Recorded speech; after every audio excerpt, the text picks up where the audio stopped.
What's up, guys? It's Exion here, and today I'm here to show you my new airsoft pistol. It's a standard 1911 licensed by Colt.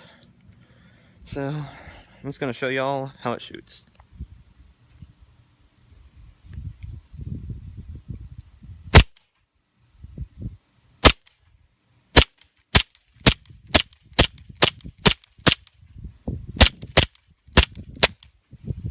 And it's out.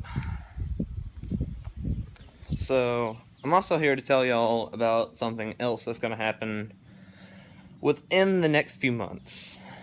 So about January, February-ish. I'm going to tell y'all about what's going to happen, of course.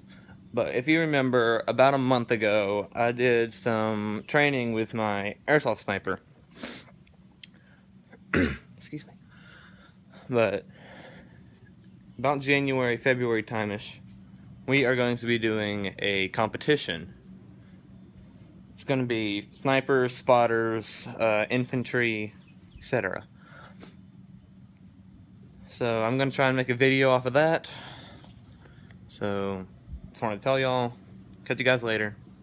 See ya.